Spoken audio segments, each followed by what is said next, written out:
Hey everybody, I hope you're doing really well today. I've got the AC pumping. Today's a super hot day in Hawaii. Well, if you consider 87 to be hot, which I definitely do. I'm not very good with the warm temperatures. But I got the AC going. My hair is reacting to the humidity. It's just a beautiful fall day. So today what I wanted to do was give you a little glimpse at my October TBR. Of course, this is subject to change, but these are all books that I really want to get to this month. Now I'm a little bit late with this. I think I'm about like a week late with this. So I've actually already read a couple of these books. I'm not going to go too much into what I thought about the books I've already read, although I have some pretty strong opinions. I'll just give you kind of a glimpse about what they're about, and then I'll save that for my end of the month wrap up. But anyway, let's just get into it.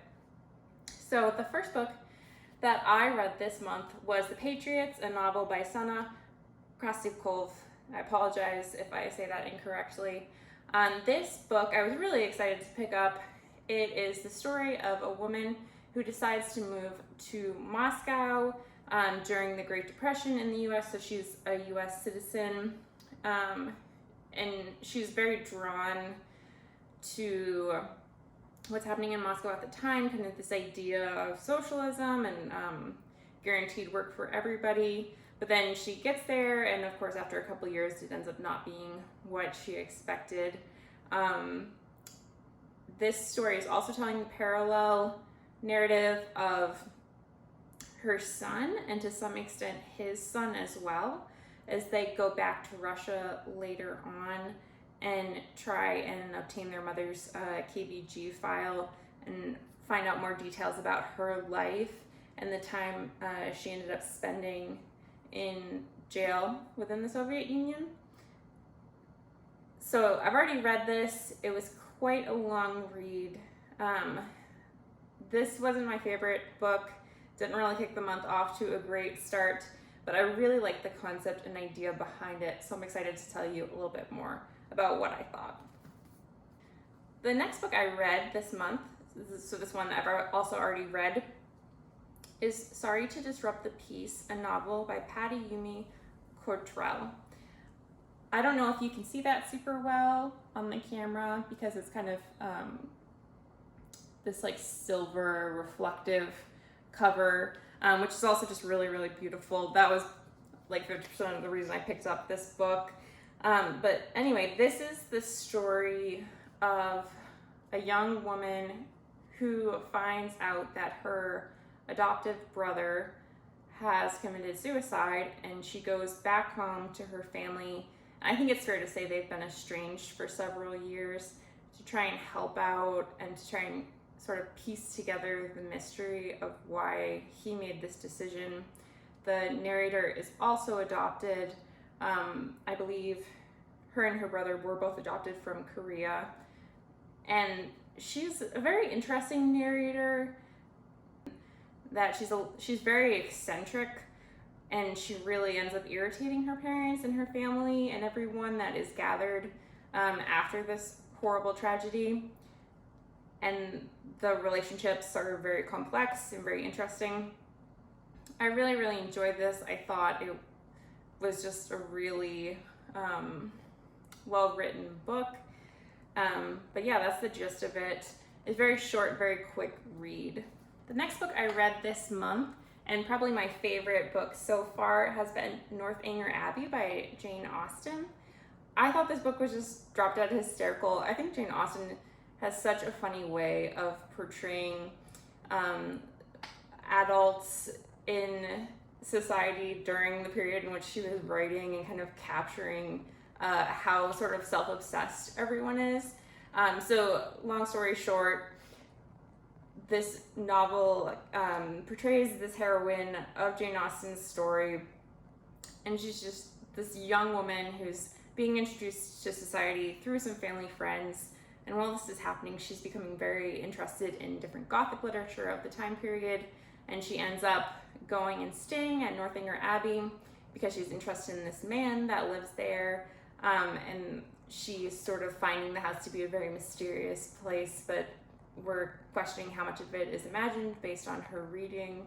and some of the things that she's been discovering and how much of it is actually tied up with the house and tied up with the family that she's staying with, and in some respects trying to woo and win over. But I thought this was an excellent read, also a very short Jane Austen novel. The book that I'm currently reading and very close to finishing is The Bright Edge of the World by Ivey. This book was written by the author of The Snow Child, which I have previously read and enjoyed. It wasn't my favorite book, but I really liked the premise of how this book sounded, so I was very eager to pick this one up just on the storyline alone. It tells two parallel narratives, one of a man who's leading an expedition in Alaska to map the newly acquired territory of Alaska on commission from the US government, and at the same time it's telling the story of the new wife that he's left behind, who they find out right before he ends up leaving that she's pregnant. So we have this one narrative that is very much describing survival and the discoveries of Alaska and all these kind of bizarre things that end up happening. And then we also have one narrative of this woman who doesn't quite fit in with all of the other military spouses in the barracks that she's living in, and she's kind of trying to reconcile missing her husband and having his child while he's away, and kind of telling herself that everything is going to be okay. Yeah, I'm very close to finishing this one and looking forward to sharing my thoughts on it with you. I'm holding up this book without being too sure if I'm actually going to pick this one up this month. This is Little Dorrit by Charles Dickens, and I actually have another Charles Dickens coming in the mail, and I'm not sure which of the two I'm going to choose to read for Victober, but I definitely knew that I wanted to pick one of his stories up. I finished reading The Five last month and really enjoyed that work. And after reading that, I was just very interested in the storylines of poverty in Dickens novels and kind of examining how the lower working class lived during the Victorian period. So I'm considering picking this one up. I have a few other Dickens books that I kind of ordered when I developed this interest, so there's a chance I might swap it out with something else, but I'm anticipating this probably being my longest read of the month. So I want to get a crack on it and make sure I finish it and leave time for a few other things as well. This next book is probably the book I'm most excited to read this month, and this is Traveling with Ghosts by Shannon, Leone, Fowler.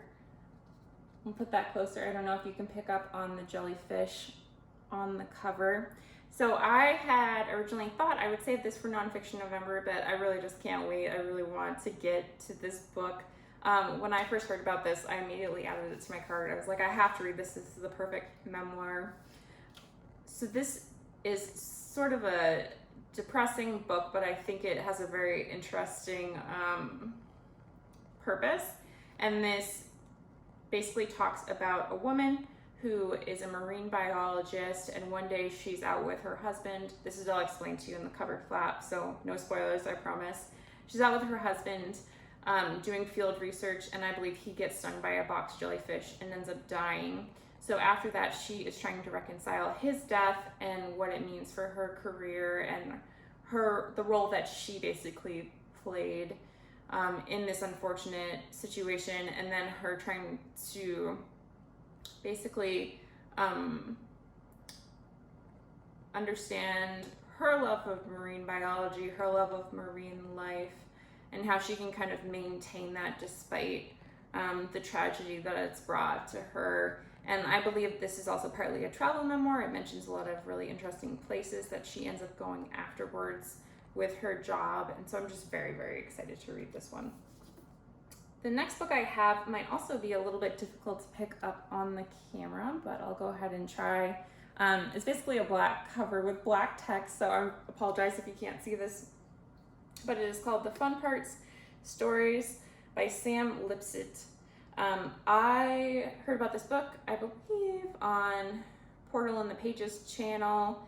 I wanted to add a short story collection to my reading this month, and this seemed like a good, nice, short collection to jump into. These stories are supposed to be humorous, but in the dark style of humor that I enjoy.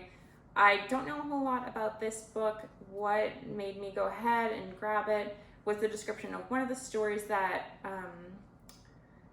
was mentioned, which is basically, I believe, a midwife or someone else comes to this couple's home to help deliver their baby, and once they deliver the baby, they won't leave. And I just thought that concept was really entertaining and smart, so I decided to give this one a shot. The last book on my unofficial TBR for the month is The Unexpected Everything by Morgan Matson. So if you know me well, you know I really don't read a lot of young adult literature. I probably read maybe 2 YA books a year.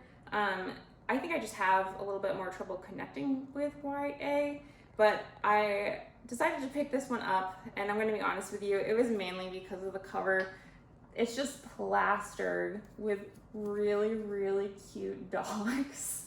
And I also enjoyed the premise of the book. I decided to add this one to my TBR because I feel like I have some heavier books this month, especially with the Memoir and then the Dickens books, so I thought it might be nice to have just a lighter, more fun read thrown in that I can kind of charge through fairly fast, maybe in between those 2 books.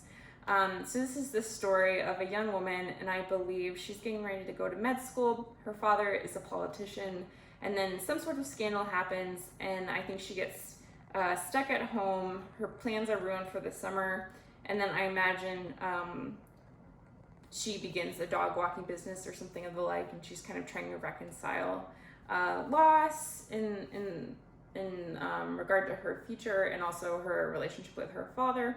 So I just think this looks super cute, and I'm really excited again to get to this one. A lot of really good books this month.